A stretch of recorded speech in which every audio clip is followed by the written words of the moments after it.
Hello everyone, welcome to Deepa's kitchen. आज बनवणारे मी chicken biryani. तर बनवायला खरंच खूप सोपी आहे आणि त्यातल्या त्यात कुठलाही खडा मसाला नाही वापरलेला आहे, चिकन बिर्याणी मसाला पण नाही वापरलेला आहे। तरी पण एवढी टेस्टी ही बिर्याणी बनते। तर मी नेहमी ही बिर्याणी जी आहे ना तर घरी बनवत असते, घरच्यांना खूप आवडते। आणि त्याच्यानंतर इथे मी बीटरूटचा रायता पण मी बनवून दाखवलेला आहे। तर खूप सोप्या पद्धतीने असा रायता हा बनतो आणि खूप हेल्दी पण आहे। तर व्हिडिओ जो आहे शेवटपर्यंत नक्की बघा। तर इथे मी 1 kg चिकन घेतलेलं आहे। याला चांगलं स्वच्छ धुवून घ्यायचे कमीत कमी 5 ते 6 पाण्याने। आणि त्याच्यानंतर ह्या चिकनमध्ये थोडंसं मीठ टाकायचे आणि भरपूर असं पाणी टाकून त्याला म्हणजे असंच ठेवायचे 5 ते 6 मिनिटासाठी। त्याच्यानंतर त्याच्यातलं पाणी जे आहे तर ते काढल्याच्या नंतर कमीत कमी याला 2 पाण्याने परत चांगलं धुवून घ्यायचे। त्याच्यामध्ये मी म्हणजे चिकनला मॅरिनेशन करण्यासाठी त्याच्यामध्ये चवीपुरतं मीठ टाकलेलं आहे, 1 चमचा हळद टाकलेली आहे आणि 1 मीडियम साईजचा लिंबाचा रस टाकलेला आहे। त्याच्यामध्ये 4 चमचे दही घेतलेलं आहे, 2 चमचे इथे कांदा लसूण मसाला घेतलेला आहे। तर 3 चमचे तिखट मिरची पावडर घेतलेली आहे, 1 चमचा इथे आमचूर पावडर घेतलेली आहे आणि 1 चमचा गरम मसाला आणि त्याच्यानंतर कांदा लसूण पेस्ट आहे ना तर ती घेतलेली आहे 2 चमचे। त्याच्यानंतर धने पावडर घेतलेले 1 चमचा आणि सगळ्या मसाल्यांना चांगलं असं मिक्स करून घ्यायचं, एकदम प्रॉपर असं मिक्स करून घ्यायचे आणि 2 तासासाठी आपल्याला याला फ्रीजमध्ये ठेवून द्यायचे। तर इथे जो मसाला आहे तर तो चांगला असा पिसांना चांगला असा लागला पाहिजे असं कवर करून घ्यायचे आणि एखाद्या प्लेटच्या सहाय्याने किंवा कपड्याच्या सहाय्याने याला कवर करून फ्रीजमध्ये ठेवायचे। नाहीतर जसं मी कवर करते तर तशा पद्धतीने तुम्ही पण कवर करून ठेवून देऊ शकता फ्रीजमध्ये। तर 2 तासासाठी आपल्याला इथे फ्रीजमध्ये ठेवायचंच आहे। तुमच्याकडे खूपच कमी वेळ असेल तर तुम्ही याला 1 तास तरीच ठेवा, तेव्हाच बिर्याणी जी आहे तर ती टेस्टी लागते।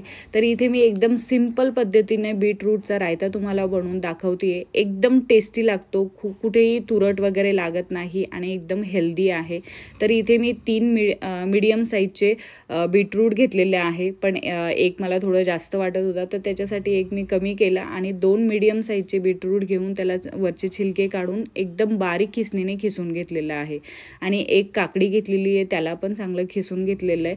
त्याच्यानंतर इथे 1 वाटी दही घेतलेलं आहे, त्याच्यामध्ये अर्धा चमचा इथे आमचूर पावडर घेतलेली आहे, अर्धा चमचा इथे काळं मीठ घेतलेलं आहे आणि अर्धा चमचा इथे साधं मीठ घेतलेलं आहे आणि 3 चमचे साखर घेतलेली आहे।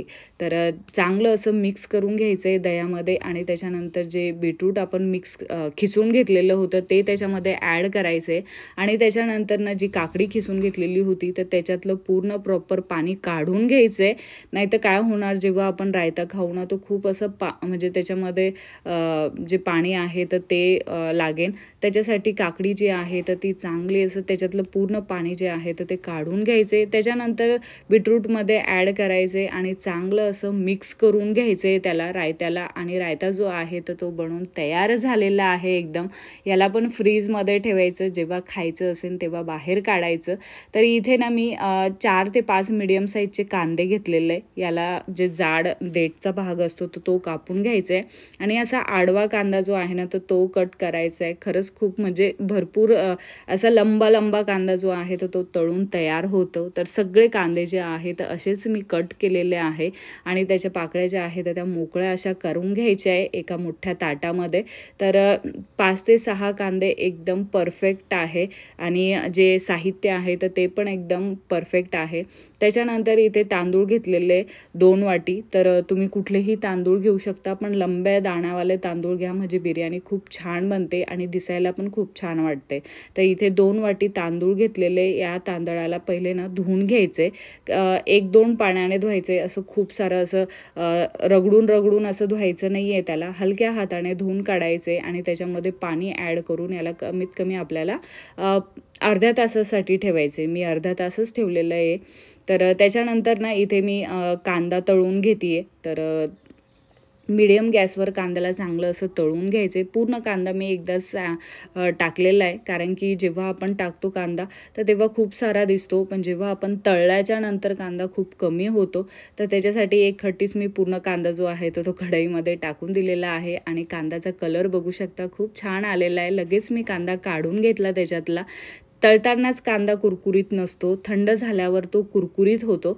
त्याच्यानंतर इथे पूर्ण कांदा जो आहे तर त्याच्यातलं पूर्ण तेल काढल्याच्या नंतर बघू शकता कांदा थंड झाल्याच्या नंतर किती असा मोकळा झालेला आहे. आणि कांदा तळताना त्याच्यानंतर पण त्याची तळण्याची प्रोसेस, कुकिंग प्रोसेस चालू असते कमीत कमी एखाद्या मिनटासाठी. तर इथे कांदा जो आहे तर तो लवकर काढून घ्यायचा. त्याच्यानंतर एक मस्त मातीचं भांडं घेतलेलं आहे मी, त्याच्यामध्ये भरपूर असं तूप टाकलं आहे. भरपूर म्हणजे 4 ते 5 चमचे असं तूप टाकलेलं आहे. त्याच्यानंतर जे चिकन फ्रीजमधून काढून घेतलं आणि मस्त तूप जे आहे गरम झाल्याच्या नंतर, मातीचं भांडं गरम झाल्याच्या नंतर पूर्ण चिकन त्याच्यामध्ये टाकलेलं आहे. आणि त्याला असं मिक्स वगैरे नाही करायचं आहे, तसंच त्याला थोडंसं असं पांगून द्यायचं आहे चमच्याच्या सहाय्याने. आणि त्याच्यानंतर त्याच्यामध्ये तळलेला कांदा टाकायचा आहे अर्धा, आणि पुदिना टाकायचे बारीक चिरलेला, त्याच्यानंतर कोथिंबीर टाकायची आणि त्याला कवर करायचे कमीत कमी 5 ते 6 मिनटासाठी. खूप जास्त वेळ नाही शिजवून घ्यायचं आहे. त्याच्यानंतर इथे मी तांदूळ जे आहे तर ते पण लवकर मस्त असं उकळून घेणार आहे त्याला. तर तांदळाला पण कुठेही 70-80% असं शिजवून नाही घ्यायचं आहे. तर कमीत कमी तांदळाला ना चांगली अशी उकळी आली ना की लगेच ते तांदूळ जे आहे तर ते काढून घ्यायचे. नाही तर मी बघितलेलं आहे की तांदूळ जो आहे तर तो चांगला शिजू देतात आणि मग नंतर बिर्याणीमध्ये ॲड करतात. तर तसं नाही करायचं आहे. तुम्ही बघू शकता तांदळाला चांगली अशी उकळी आलेली आहे आणि उकळी आल्याच्या नंतर मी लगेच गॅस बंद केला आणि तांदूळ जे आहे तर ते एखाद्या चाळणीमध्ये गाळून घ्यायचे. त्याचं एक्स्ट्रा पाणी जे आहे तर ते काढून टाकायचे.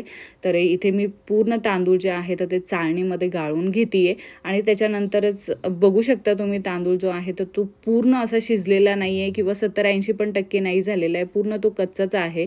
तर लगेच तर बिर्याणीमध्ये इथे चिकन जे आहे तर ते पण 5 ते 6 मिनटं झाले होते शिजून. आणि लगेच आपल्याला त्याच्यावर तांदूळ जो आहे तो पूर्ण टाकायचा आहे आणि थोडंसं ते चमच्याच्या सहाय्याने त्याला पसरून द्यायचं आहे.